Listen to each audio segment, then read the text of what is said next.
Welcome, Silvija. Thank you. Very nice of you to talk to us. I'm looking forward to the chat. I'm not really sure what we're going to talk about, but I'm looking forward. Great. We'll see where it takes us. Yeah. But we're sitting in this beautiful home. So you were telling me a little bit that it has been a big project. Yeah. No, we bought this place. We are in Fornebu, in Holtekilen, in a place that was owned by the same guy who built it for about 100 years and his grandchild. Yeah.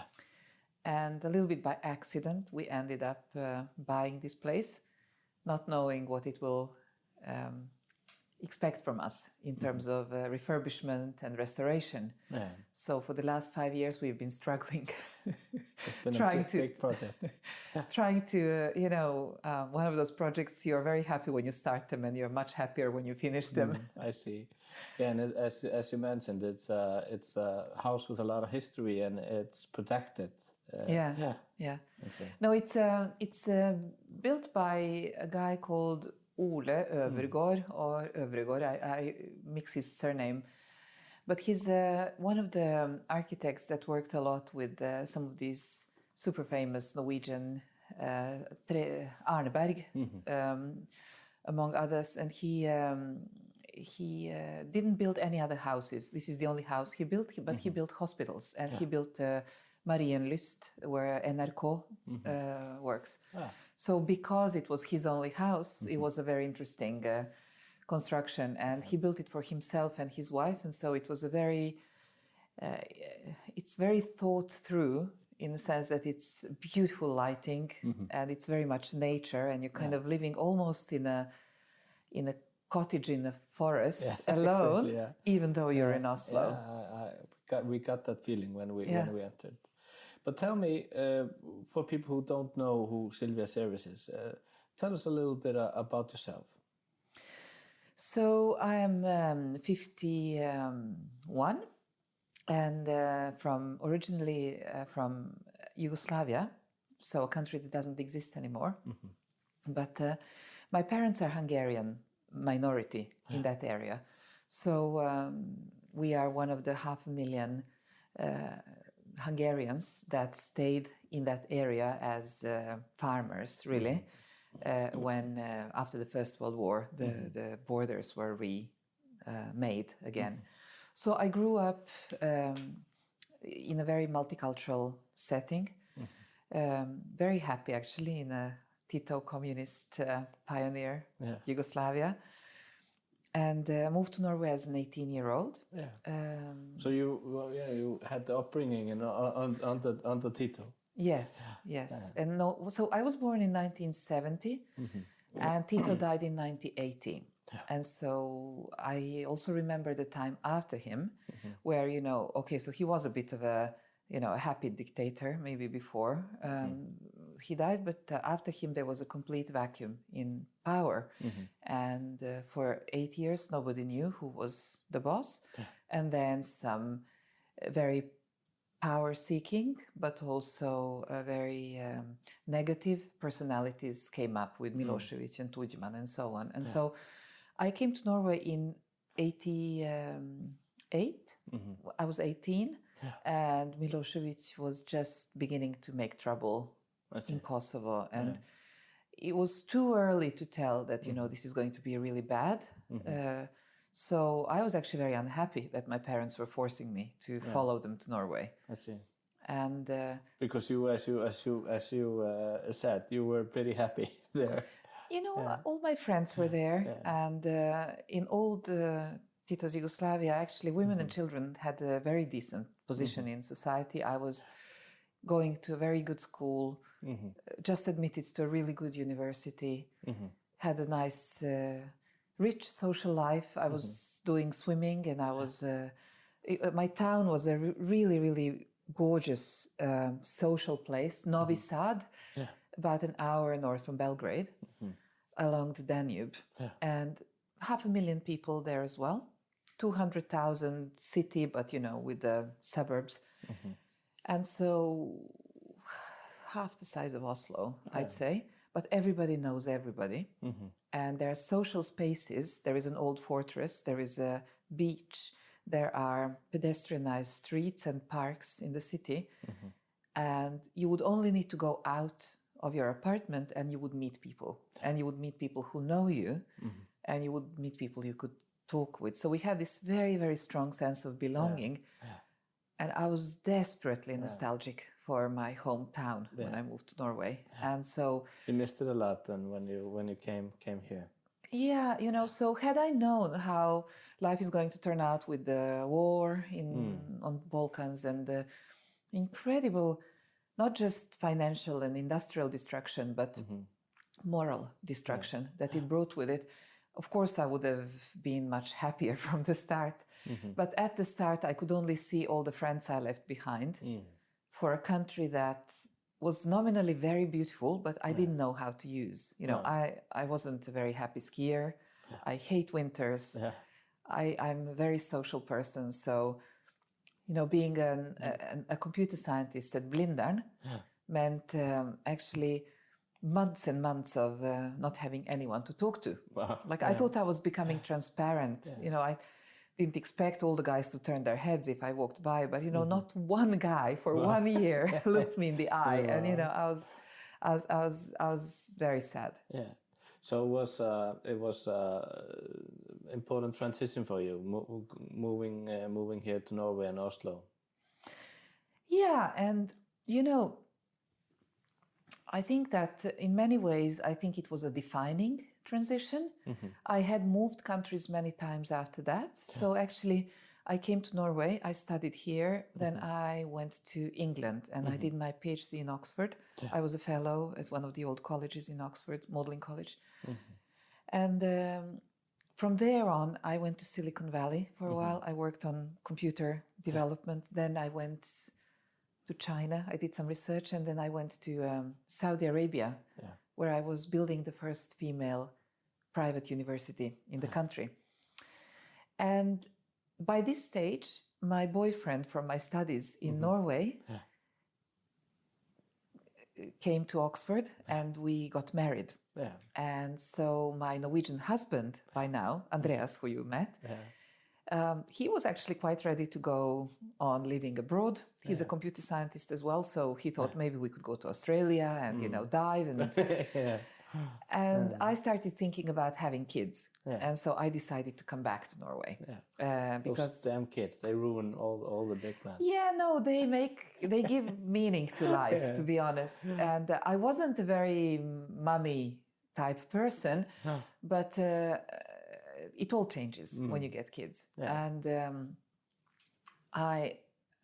I was thinking, you know, I could stay in Oxford and I could have a great academic career, but it's not well suited for families, you know, so you kind of have to hide your children, hide your husband in some ways in order to be able to be socially efficient.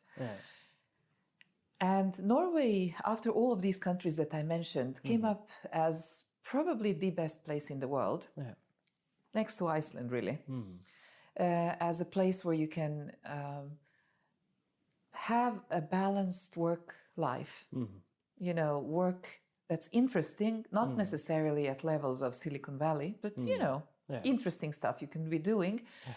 But next to it, you're able to have a personal life that allows you to see your kids, do some homeworks with them, have the evenings, have the weekends, have them in good public kindergartens, have good healthcare that's publicly available to everybody. So I really couldn't think of anywhere else where I could have such a whole life like in Norway, even with all the trade-offs you have to make. And so we came back to Norway, and that returning to Norway was very interesting because my husband was not that keen to come back. I see. While I was pushing for Norway.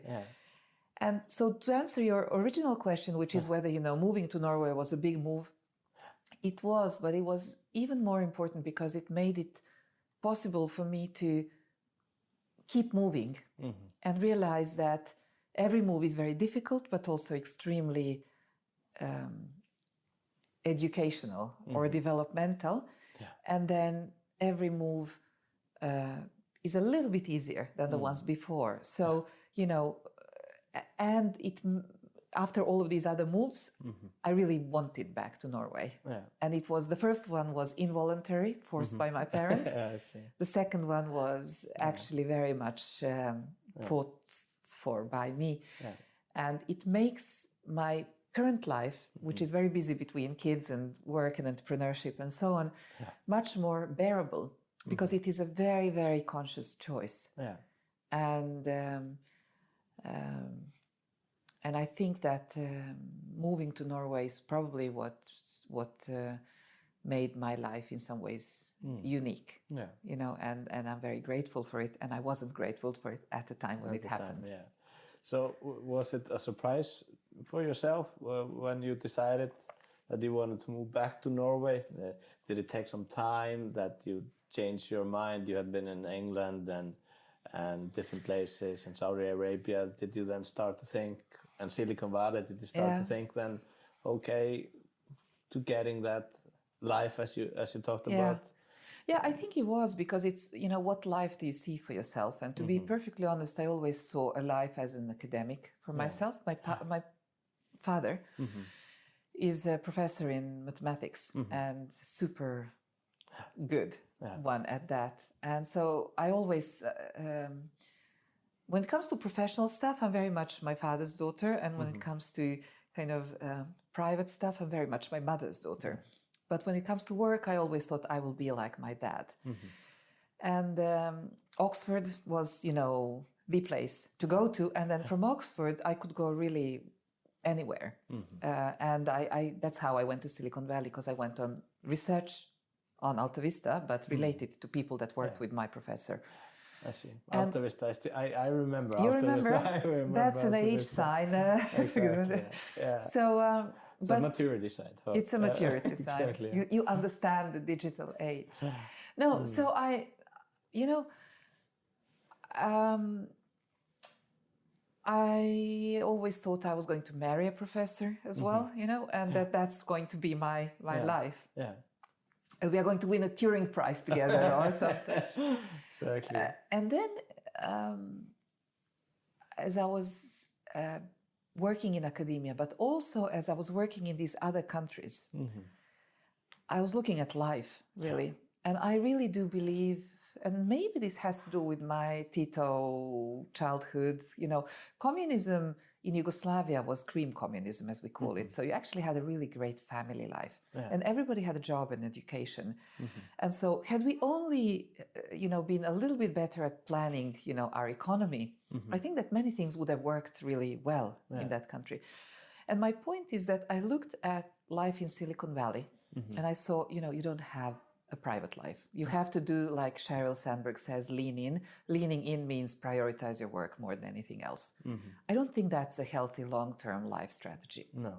In Oxford, you know, there is this very elitist way of looking at the world, you know, and it is very much town and gown. And I loved my college friends and dinners and, you know, the best conversations of my life I've had around these college tables or you know, senior common rooms with a whiskey in hand and, you know, because people know so much and people have thought so deeply about so many things and they have so many different backgrounds and, you know, you're mixed across subjects. So there'd be a psychologist or a theologian or a literature person or an economist or an astrophysicist or, you know, and they'd all be eccentric and interesting and I loved it, you know.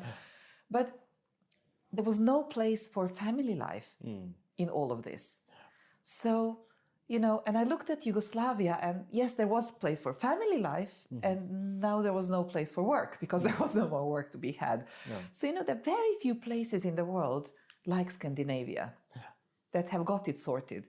And then I was thinking, well, you know, then I'll learn to like the winters and maybe I'll learn to speak with the cold Scandinavians. And so, it is a trade-off. And, you know, I was becoming grown up in the sense that I realized that I will have to have my trade-offs. I can't live in Australia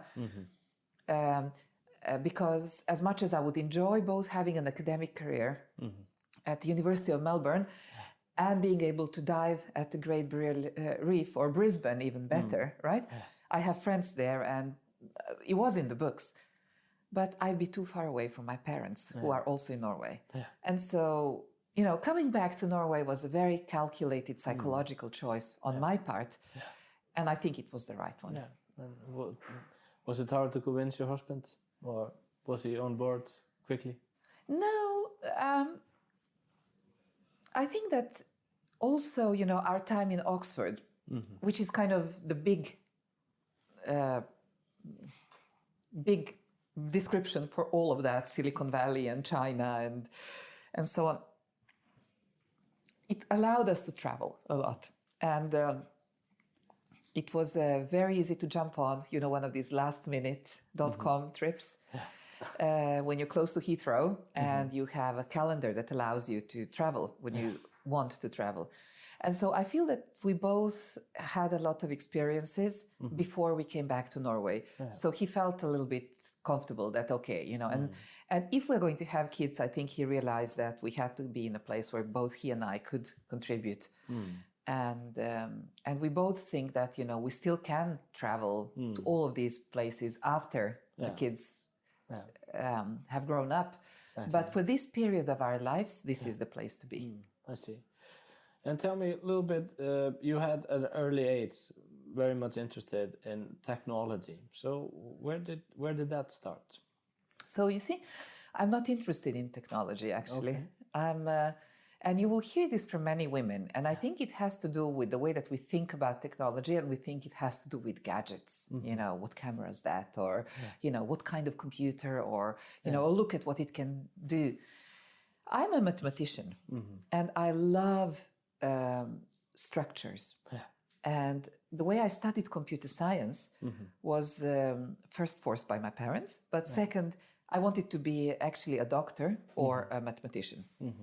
But they said you can't live from that, so, computer science. And I come from a country where you do what your parents recommend that you do. But in computer science, again, I went for theory. Yeah. So I know about complexity. Computer science is really about understanding how you can get calculations on extremely complex problem spaces. Weather, health, demography, flight of a rocket. So all of that are very, very, very complex calculations. And you now also have very, very big data spaces. Yeah. And it's navigating that data space to find an answer. That's really the thing about computer science. And that's what I work with. Yeah. And what fascinates me is how do you understand a structure of a problem for it to be solvable by a computer and artificial intelligence.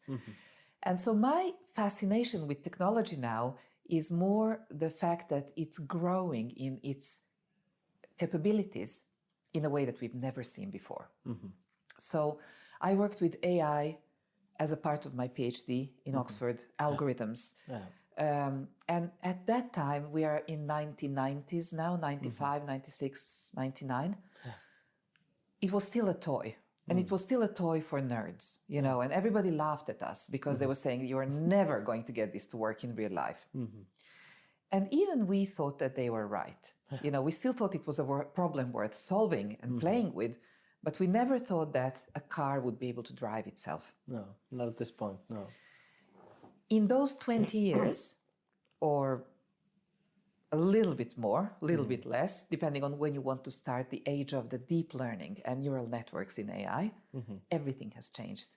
And 15 years is an exceptionally short amount of time for the whole world to change. But the world has changed in those 15 years in a sense that now what computers can do surpasses already what humans can do by far.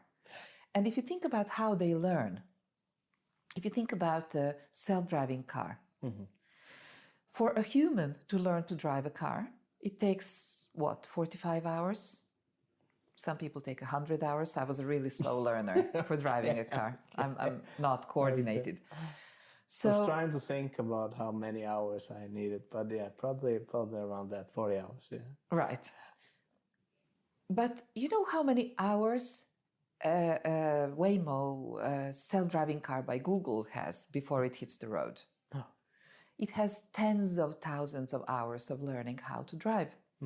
And it learns not only from its own sensor data and programming and improvements in the algorithm, but from every other car with the same algorithm on the network, which means thousands of other cars are teaching it to drive with all of the hours that they have.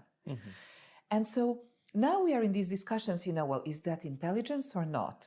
And the discussions around technology and AI, which I think is the most powerful technology of our time, are about, but it's not as intelligent as the human. It doesn't have this general AI, which is vaguely defined, same intelligence that you would have, Two problems with that. We don't know what that means.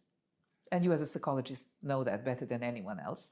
We don't know enough about our cognition and about even our forces that drive that, right? That are behind our intelligence and our self and our will and all of that stuff.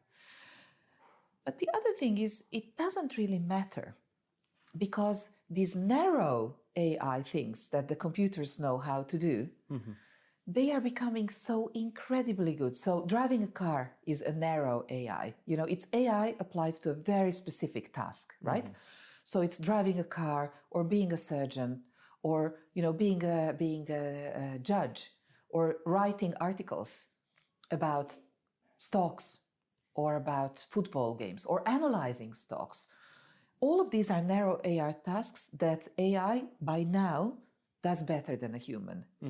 So we didn't expect this to be so good. But when you think about combinations of these AIs, when you look at how China is doing surveillance of people, they combine many AIs that have to do with camera and face recognition and body recognition, connect them with social data. You're getting a system that is intelligent in a much more powerful way than human intelligence. And it's the combination of those narrow AIs that I have become fascinated by, but not when I started working with technology. I really hated computers when I started studying computer science. It's what we can do with them that fascinates me. And what fascinates me more than anything else is our human responsibility to manage the beast. Because if we all say, wow, it's amazing, and let it do its thing because it does it better than the humans, we are going into a blind future. We are sleepwalking into future, because the biggest democratic problem of our time, I believe, is the problem of the optimizing function, right? So AI works by looking for patterns. And the task of AI is very simple: optimize the task that you've been given. And it looks for patterns. So win the chess game, right? Or drive the car without bumping into anything. But what is the optimizing function, that these more big AIs get? The ones that are going to be running our smart cities, or the ones that are going to be managing your health, or the ones that are going to be managing your insurance. All of these AI development companies, Google, Apple, Amazon, etc., say, well, we're looking for your happiness. We are working for democracy. We are optimizing sustainability. We are, doing this to save the world. But really, the bottom optimizing function of all of these people who own these AIs has to be commercial. They're owned by shareholders, and shareholders expect and demand, based on the share price they pay, return. And it's when there is not a good enough alignment between the users of AI, you and me, and our society, and the owners of AI, Google, Apple, Amazon, Alibaba, and Tencent, that you really get a problem. And it's that problem that fascinates me about the future. And I don't think we have enough politicians who take it seriously. Understand it. Because they don't understand it. And they don't think they can understand it, because they think, I need to take a master's degree in data science. I don't have time for that. So how do we educate the society enough so they understand what the problem is? And I don't think they need a master's degree. They just need to understand that AI is a very powerful tool. We can't live without it, but we can't let it run our future.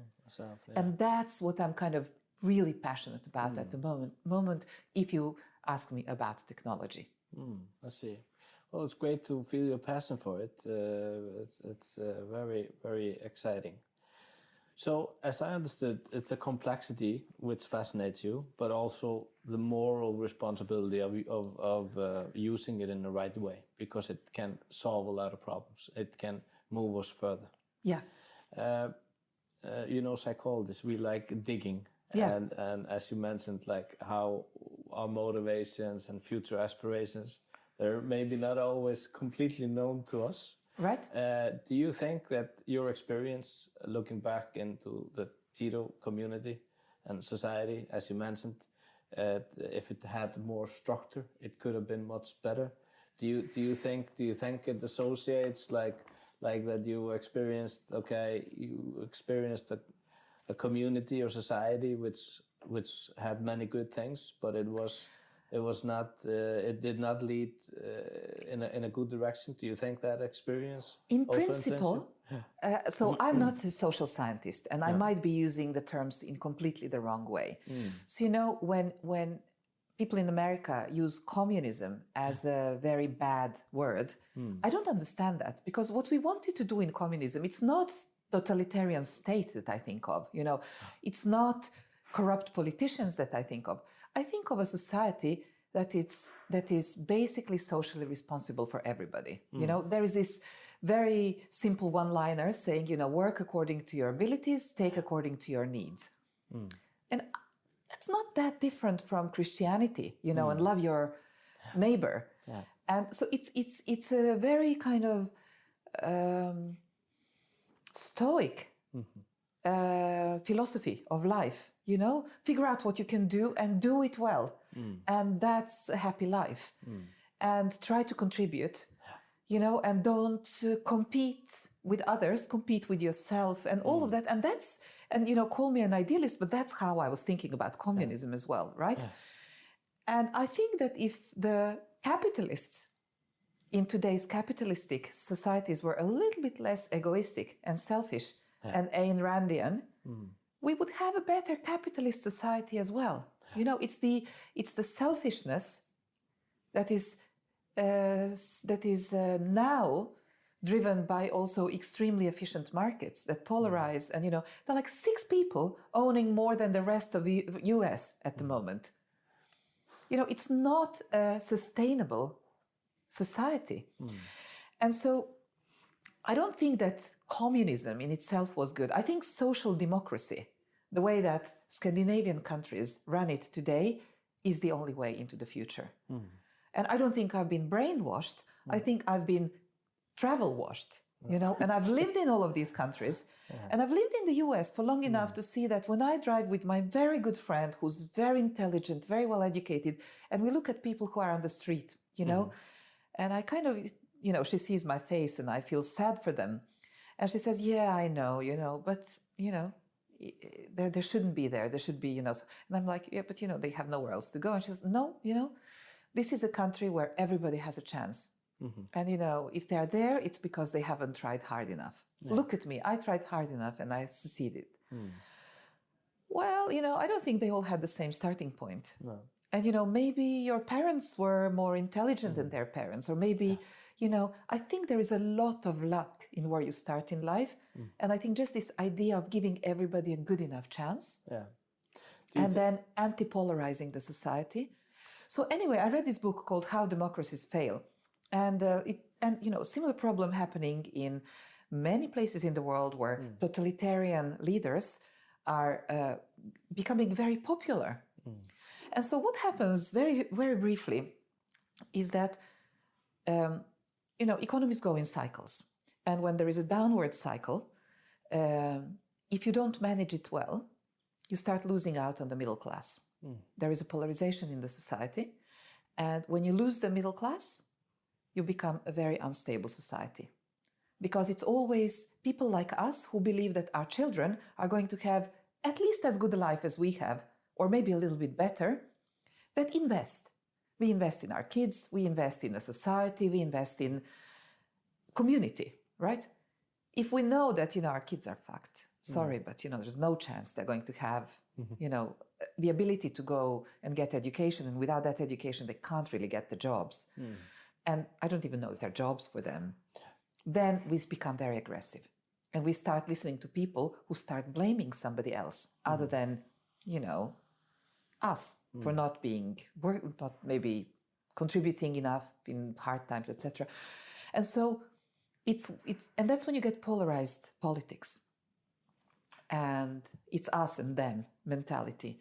And anyway, so this polarization that is happening now is extremely dangerous. And I think it's very, very important to have societies like the Scandinavian societies where we try to keep the differences between people as small as possible. Because even though we were still the richest countries in the world, I was just checking the other day, the 3 richest countries in the world per capita? Iceland, Norway, and Switzerland. Close. Iceland not, but Luxembourg. I have to call the Prime Minister. Call the Prime Minister. I think you were there until the last crisis. Exactly. Iceland, and I want to talk to you about Vikings. So I think it was something about being able to focus on what you're good at and then making sure that the society stays relatively stable, and you keep it by keeping the middle class active and happy. And you have to keep them active by letting them have a job, which means you have to develop the jobs for the future, and you have to help people believe that they can work in those jobs, which is why lifelong learning is the most important thing we must be doing now, which is why I'm killing myself with a startup project called Lørn, which is doing lifelong learning related to technology and its effect on society. Okay, I understand very much now where your passion comes from, and one of this moral responsibility of using deep learning and AI in the right way. And do you think then many of your thoughts about this moral responsibility is equity, that you're doing very well, equity and equality, that you're doing very well for society and for everyone? Is that what you want the deep learning to do? No, I don't think that deep learning can help us with any societal problems, to be honest. I think that not health or. And let me qualify that answer. Not that long ago, I heard one of our ministers, digital minister, say that, well, maybe AI should help us with politics. And I think that's the opposite of what AI should help us with.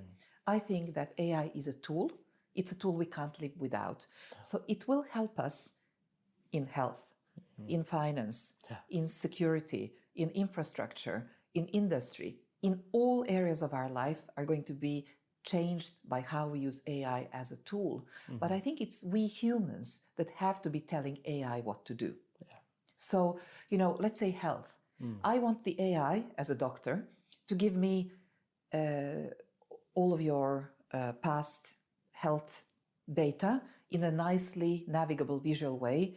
It should highlight the critical issues that it can identify through the patterns in your data. It should even connect to the watch or to a little thing in your tooth or something, chip under your skin that collects real-time data, maybe even to your genome, which can then help us manage your health in a way that helps you avoid. But I don't want AI to be running your health. I want it to be a human doctor that can read the data from that AI and discuss it with you, because ultimately your health is up to you. And I don't think we should become nihilistic or utopian or apathic and give up. It's we who are doing the management, but we can't live now without that, or we can live without the AI and the analytics that it gives us. But it's stupid because, you have a watch, one of these that manage your pulse or check your heart rate. It can tell with 24 hours advance notice that your heart is starting on a pattern that in a 90% of cases leads to a heart failure, infarct. You want to use that or not? So now you have the dilemma, well, I want to use it, but I want to know who gets my data. Well, in Norway, I honestly don't care, because I choose to believe that this is a stable society and there won't be a dictator that will suddenly make money on my health data by owning the insurance companies, right? I believe in public health, and so I think we're safe. In America, you need to worry because, maybe they'll be selling that data to your future employers, and maybe they can check, whether you're healthy enough for them to employ you or not. So, data management, etc., very much needs to be controlled. And then we need to decide what's that AI going to do. But I don't think we can live without it. So my concern here is that we need to have a good discussion about how we apply it efficiently, but also that we stay in the driver's seat in this driverless society. I see. Okay, what about you had an option in your life and career to stay in the academia. Yeah. And it has its pros and cons. So, but you chose to not stay in the academia, but you went more into corporate and developing stuff. So why not stay just with a coffee and Blender and you could do a lot of theories about the algorithms there. I could. Complex systems, but but so the first and the most important answer is that I think life is really, really short, and I think you have to fill it to the brim with things that you think are meaningful. Yeah. And I think I realized that I didn't enjoy drinking coffee and making new theorems enough. I could do it because. Was the coffee bad? No, the coffee was actually great, and the colleagues were amazing. And but in order to be really good in academia, you have to be super specialized. And I'm a very, very curious person by nature. And I love to learn new things. And so for the kind of research I wanted to do, which was this kind of, about big history, I'd like to do big science, across everything and look for patterns and structures. I didn't know where to go with that, And what I could publish were more and more theorems and more papers about algorithm optimization in functional and logic programming, which was really cool stuff. It was beautiful maths, but I wanted to do broader. And there was no space in academia for that. The other honest question, our answer is that I think I'm smart, but I don't think I'm a genius. And I was really surrounded by a few geniuses. My father is one, and my professors were, and I had a couple of colleagues that were definitely geniuses. And, for them, I see that academia is the place. You have to be allowed to run as fast as you can wherever you want to go, For others that are not geniuses, I honestly think that academia is more administrative than other pleasure, and I don't have much, I didn't think that I'd be, I would be a good administrator, I think, of a department. I don't think I'd be a happy administrator of a department. But you like to chase impact. I've heard you. I chase impact, and that's a really interesting thing. So when I left academia, but connected to this question? No, I think isn't it connected to that you think as well that you have a more responsibility to use advanced complex system in a better way, that you want to be a part of that? But it's not like a very, verbalized responsibility. I just think that's something I'd like to work with. You feel it. I feel it. And I discovered the Stoics, and their philosophy of life only a year ago, I think. And it's like, that maxim of, decide what you can change today, give me the wisdom to, let me know what I can change today and what I have to accept and what I can't change and live with it and so on, and give me the wisdom to know the difference. And I was that's my philosophy, just written by old Greek people and Roman people who can write much better than I do. So it's not that conscious a choice. It's just how I have been brought up, I think, by my parents, really, to believe about life. And you have a brain, use it. You have legs, use them. Do what you can do and what you should be doing, and that's what gives you happiness and meaning, I believe. But back to another point, when I was leaving academia, I actually went to do an MBA in a French school called INSEAD, and they are both in Fontainebleau in France and in Singapore. And so I went both places.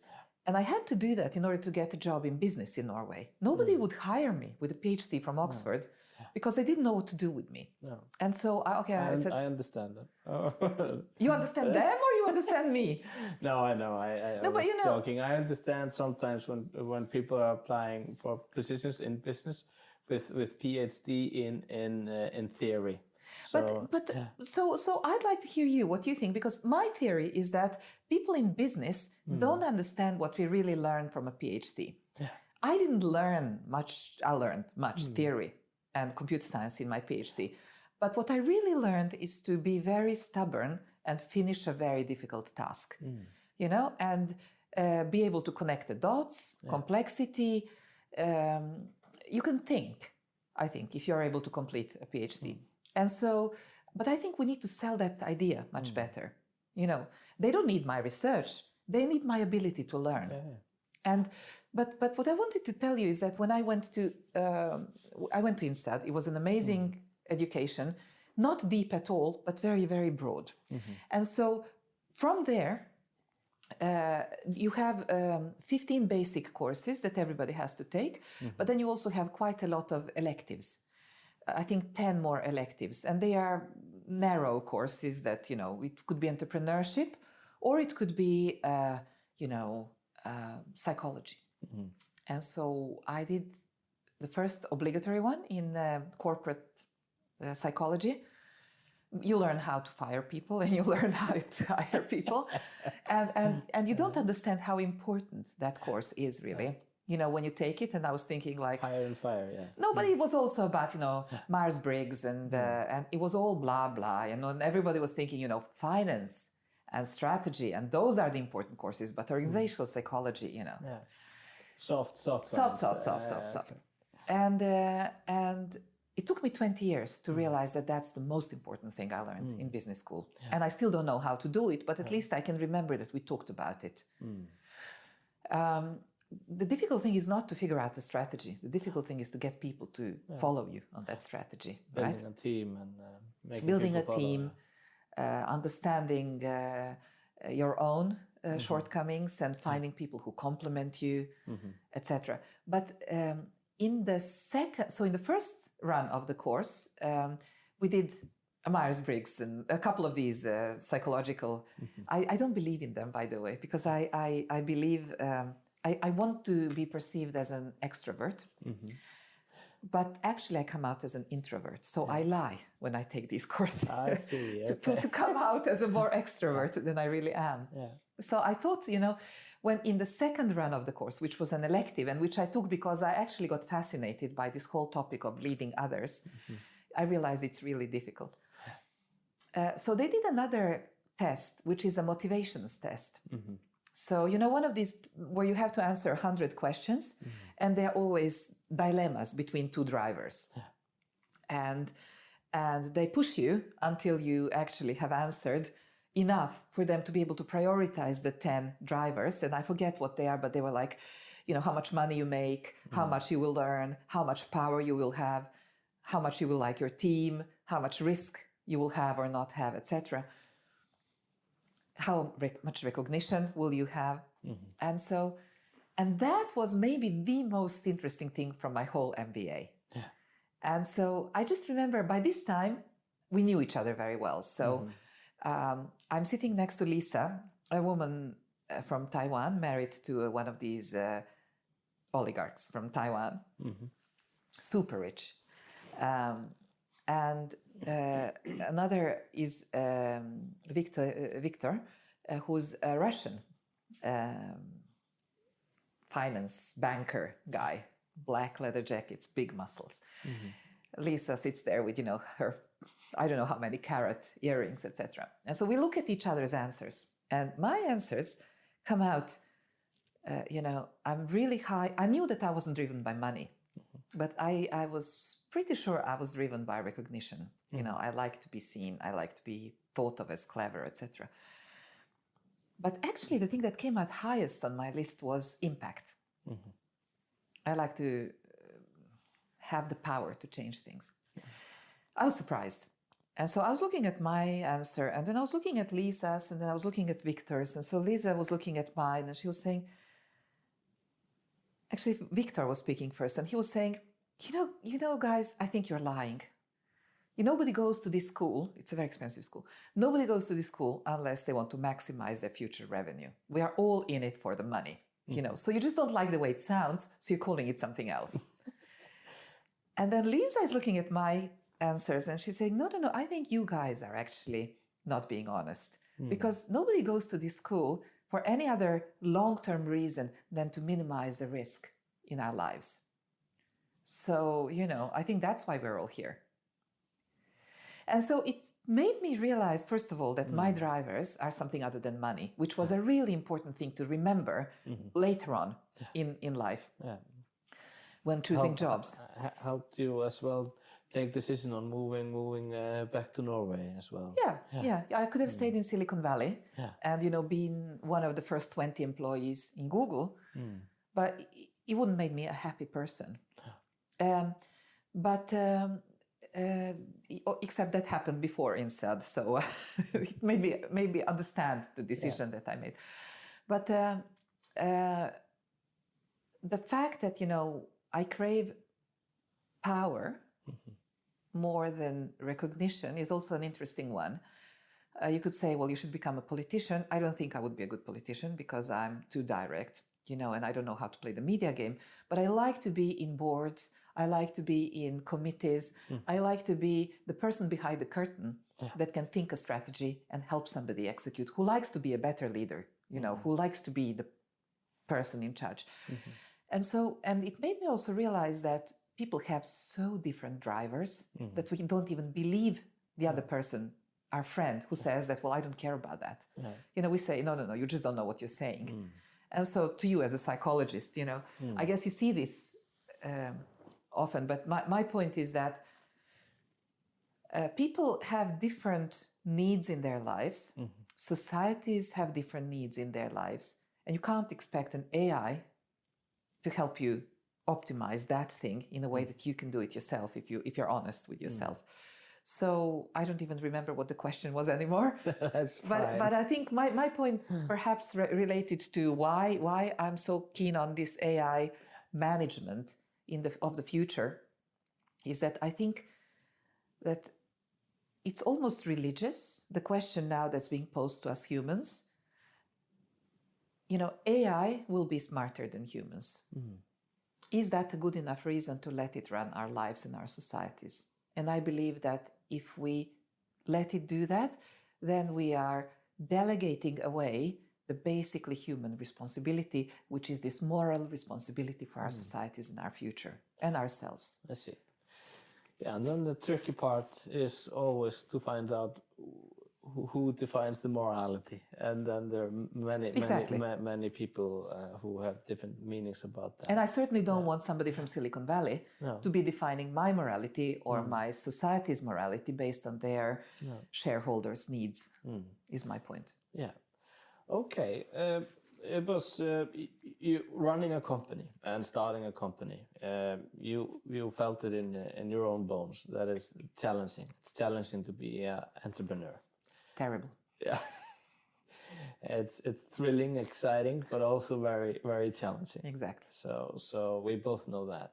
So what strategies do you use to have a good life and work balance and managing stress? And I see you have a nice cat. You have a view over ocean. What do you do in your life to manage stress?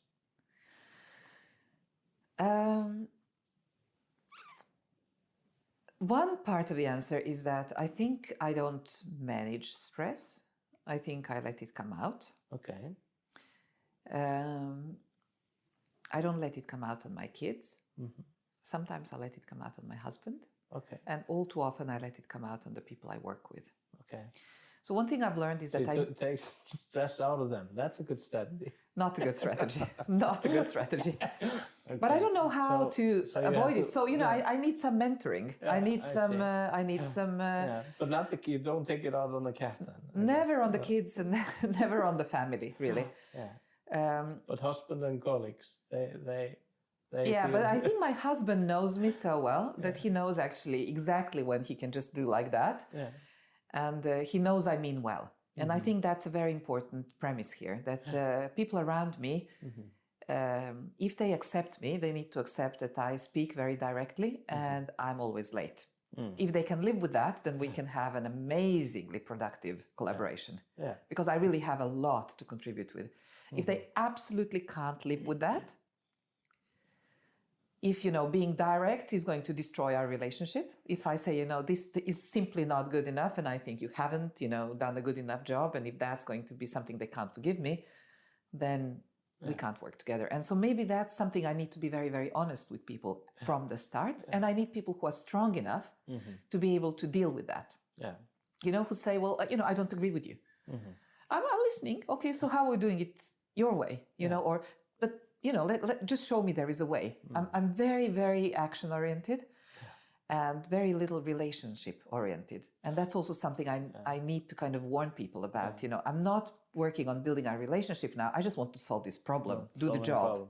So communication been one part of the stress management or a management technique for you to learn to communicate in a good way to people, controlling expectations? Are you I think more that's open important. about in the beginning? Like, hey, listen, I'm more direct. Some people might call me clumsy. Yeah, do you or take too these strict, Too strict, yeah. or too demanding, actually. Well, the reason I'm demanding is that I want whatever the project is, to deliver the best possible results. And I'm really keen on that. And I think it's like, let's not waste our time. There is not much time to waste. Yeah. So let's just get this done the right way. And that, to me, to be honest, is more important than the relationships with the people and these conflicts with this concept of what good leadership is. Because good leadership is, to a very large extent, in Norway today, about great relationships. And the results come second. And I really, really struggle with that balance. And I keep kind of working with myself on that. Understand that. Yeah. And then the other part of stress management is that I think that I have a little bit of Pippi Langstrømpe in me. She says, I've never done this before, so I'm sure it's okay. She's actually quite comfortable with being a bit ostracized, being a bit weird, being a bit eccentric. I've learned in Oxford that being eccentric is actually okay. Yeah. So you're good in your own skin if you are... I'm so comfortable, and I've stopped being a perfect, wife, mother, friend, leader, scientist, and I don't kick myself anymore for the mistakes that I've made. Yeah. I try to go to bed. You know how people try to go to bed and be friends. Try to go to bed and think about, 2 things to be happy for. I don't remember to do that. But I try to go to bed and stop worrying about things I haven't finished or something that went wrong. It's a little bit like the only thing I remember from Gone with the Wind is Scarlett O'Hara at the end of the film. You remember what she says? I have to admit, I can't remember the film. I know... The only thing worth remembering is, there is another day tomorrow. Her life has just gone to pieces for the, I don't know how many nth time. And, the man she's really, really been fighting to get back, and everything gone. All her money, all her everything gone. And, she sits there and she says, well, okay, there is a day tomorrow, or something like that. I don't remember the quote exactly either. But the point is, there is a day tomorrow. Let's do what we can do today, and then we'll figure out the rest tomorrow. Otherwise, you're going to kill yourself, I think. So something with the stoicism, which you talked about, like focusing on what grit you can control. And, resilience. In a way, I think that this is why I'm so not happy with the lean-in thinking of Sheryl Sandberg. She's this woman in Silicon Valley who's, talking about how women can have it all. They just need to want it hard enough. Not honest, because simply wanting it is not enough. And if you want it too much, you're going to just kill yourself and you won't have a life, So I think, you have to want it. You have to be passionate about what you do, and you have to make sacrifices. But at the same time, you have to respect that you're just a human being. And you have a physical body, and that body needs restitution. It gets depressed. It needs some time off. It has to have a whole social life around it, with family, with kids, with parents, with all the other things it entails. Otherwise, the body is not going to stay on with you for long enough for you to, want the professional stuff long enough. And do you think, are you good in incorporating those strategies into your own life, that you are aware of these limitations of the body and take care of the social needs? No. So, in theory, I know it. And my husband is laughing because my kids were asking here the other weekend, Mommy, you have to work this weekend too. Every weekend for the last, I don't know how many weeks, I've been getting up at 5 o'clock in the morning and working non-stop, really, until 10 o'clock in the evening. And every day, every weekend, every vacation day for the last 2 years, since I've started this entrepreneurship. It has to do with the other things I do, which are the boards and the talks. But and then I said, sorry, I have to work this weekend as well. And then they were saying like, Mommy, when are you going to stop? And my husband was laughing and saying, she's going to sit here in the chair in an old people's home next to me. And she was saying, I wish, I was better at spending the weekends with the kids and so on. And he's right. I just don't know. I can't drop this entrepreneurship project because if I drop it now, it's going to pieces. So my promise for the next year is that I'm going to land this, set up the financing, rig it up with the right leadership so I can step back. My promise to my family really is that I really will try to spend the next year in a, working on getting the finances. 60%, 70%. No, that has to happen before. So December.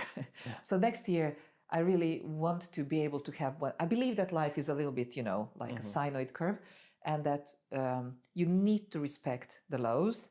And I would really, really like to create space for a low without, people being worried about Silvia, she's lost it, or, she's burnt out, or I think we need, like, sports people do restitution. I think business people should be doing restitution. Life is not like this. Life is like this. So that's what I'm hoping for next year. But if you ask me if I've been able to execute on that strategy so far, never.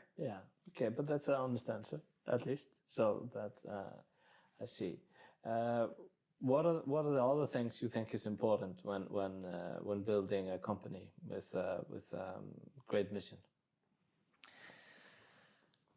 I'd like to write a book about what I've learned about being an entrepreneur, because I've invested in maybe 30 entrepreneurship projects through my company Technorocks. Lørn is the lifelong learning company, and it has employees, and it's a proper company. Technorocks is just me giving lectures and investing in tech companies, about 30 such companies. And I've been giving a lot of talks to angel investors and, to boards and, how to invest, how to be a good board member, how to run a small company, how to run a tech company, how to run an exponential company. And it's so different once you've been doing it yourself, So I knew how important it is to put the team together, right? But I was trying to save money, and I didn't get any investors from the start. I was thinking I'll finance this through sales, which meant that I hired very junior people. They are brilliant. They are very, very keen, positive, but they are not experienced enough. And you need to have at least 3 really experienced people if you're going to survive commercially. One person facing the outside with the vision, the CEO, one person rigging the whole structure for scaling, that's the COO, and one person that actually builds the product really well, that's the CTO. It took me 3 years to figure that out, that I can't do those 3 roles. I needed people to do them. The other thing that I learned is that you actually have a really hard time finding money from financial investors. They all want to start with a spreadsheet and a calculator. And they all want these B2B SaaS solutions. They want a platform. They don't even know what it means. They just know that it means some sort of a subscription, annual or monthly subscription. And that's how it's going to grow and become the next Netflix, right? Or Spotify. But they don't want to do the investment that takes you there. And you have to build a platform, and then you have to get the traffic on the platform before you can become a Spotify or a Netflix. And they don't understand that financing is the best investment you can make if you can find people who can build a platform. And if you really wait, like all of them want to wait until people have built a platform and they have the traffic, like let's say Kahoot has the traffic now, it's too late to come in as an early stage investor that will make 10 times or 20 times their investment back, right? So I think our finance people don't know enough about how platform economy works. And then referring to investors in venture capital, Northern seed. Europe or Scandinavia? Well, maybe I should have gone to Sweden. I haven't. I just tried Norway. So we ended up getting money from friends and family. And no fools. Not in this case, although I usually call them friends, family, and fools. Okay. I've been a fool, you know? And I've been a fool. And I know the reason why we say fools, by the way, is that it's really an honest description in a sense that you come in as at an early stage. Let's say a company is valued up to 20 million around, that's a really early stage. And you give some money for them, for the next big phase. And it's always, like this. The problem is that this slides. And then next year they come back and ask for more money. And then next year they come and ask for more money. And you have to keep putting money in, otherwise you'll waste it's sunk cost, right? And the sunk cost fallacy keeps us coming back with more money. And many of these companies never make the big takeoff, right? And at some point they run out of money and run out of investment goodwill and they fold. The reason why I don't think that's going to happen with Lørn is that we actually are able to finance our day-to-day business with the projects that we sell. So we are a consultancy at the moment. So what we are asking for money-wise is this platform growth. So we won't be asking for this money next year because we are doing this platform now in addition to some investment from Innovation Norway. So I think that's really important to have a sustainable business at the bottom and then build a platform on top. And that's why I don't think there'll be fools here. But, ask me in a year from now. Yeah, of course, I see. And if you will fail in your endeavor and with this new company, do you think you have the techniques to tackle it? Yeah. So I'm really tired. And I had to go through that question with myself, actually, now. So, and I was thinking, what if we don't get this investment money now? Somebody I was counting on turned their back and, I was surprised and so on. And the amount of work that I've been putting into this company, it's just not sustainable with all the other stuff that I'm doing. So unless we get this money and are able to scale through that, if I have to fold, and, we wrap it up and we say it was a great experience. It was some nice content. We created 1,100 conversations like this, but about technology. It was worth it, And actually, having been an entrepreneur and seeing how difficult it is has made me realize that there really is no shame in folding. As long as nobody has lost some money, big money on you, I think that's a decent argument to say that this is where we are and this is how it went. This is how it went and this is what we learned and this is how we'll do it differently next time. And, who wants to be on the next one? But the next one, I would, I don't want to be the CEO that does most of the work. Because of all the other stuff I'm doing. I think my role would be to be the head angel investor and the mentor. I can help with the brand. I can help with lots of things, but I would have the operational team in place before starting this again the next time. Now it took me 2 years to gather them. Took too long. To find the team and Exactly. See. So it's been wonderful to talk to you, Silvija. It's been a great pleasure. I hope it was okay for you as well. It was much fun. Thank you. So if we take the last question, which we often like asking people, if you could change something, looking back on your life, if you could change one thing, what would that be? Honestly, and I know it sounds cocky, but I wouldn't change a thing. No? I wouldn't change a thing. Oh. You would still head now. Oh, maybe I wouldn't buy the house. You wouldn't buy the house. Yeah. I saw your face when you talked about the whole project. Yeah. It's a wonderful place, and I'm really happy how it is now. But when I think about what it cost in terms of family happiness for 5 years, I probably wouldn't have done it. I would have been happy in the little grendehus in Lørn, where we were wonderful neighbors, kids running in and out all the time. He was happy as well. I see. But I think I was very, very lucky with so many choices in my life.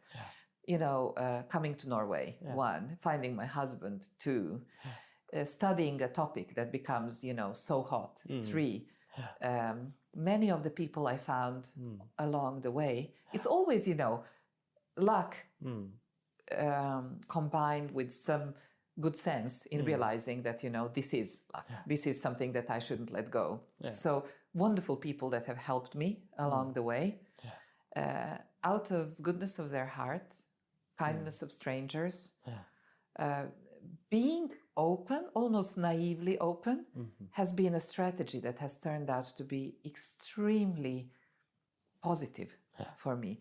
And, yes, I was maybe hurt a few times. Maybe I kissed a couple of frogs along the way. But, without those experiences, which were extremely painful at the time, I wouldn't have found my prince. No. So I think I was extremely lucky, and I just hope kind of that luck stays with me for long enough to see my kids grown up and be good people. Yeah. And after that, let's see. It's great final words. Wish you all best luck with your new company. Thank you. Great talking.